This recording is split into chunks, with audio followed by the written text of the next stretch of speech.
Eu quero fazer aqui um apelo de que a campanha do Bené seja encarada com muito entusiasmo, com superação de todos os obstáculos.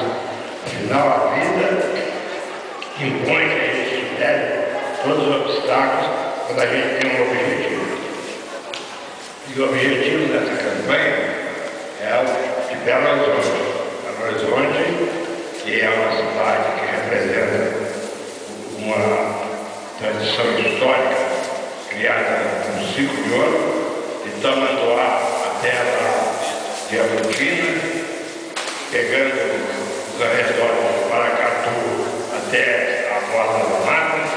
Se criou aqui, desde a luta entre os reformas dos paulistas, um tipo de brasilidade que uniu todos os estados e que Belo Horizonte representa muito bem esse espírito brasileiro.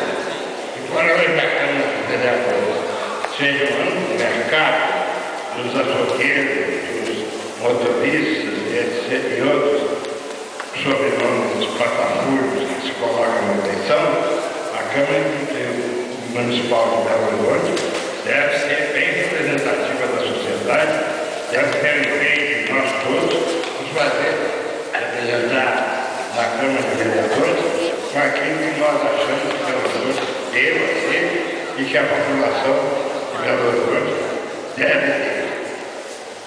Vou aproveitar a presença aqui do Marcelo e propor para o Marcelo que a gente inicie uma campanha para mudar a alternativa arquitetônica dos postos de saúde.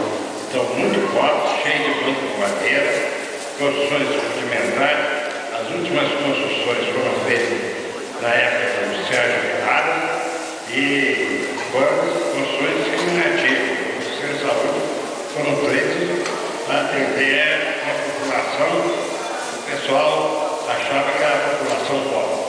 E dentro da população pobre, dentro da população não há pobre.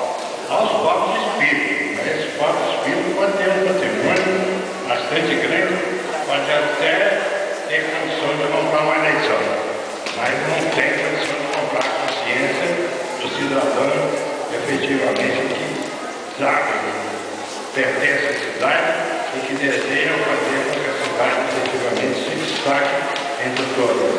Então eu vou fazer uma apelo a Marcelo e acompanhe a minha campanha. E espero que todos vocês me acompanhem na campanha do Dr. Bené.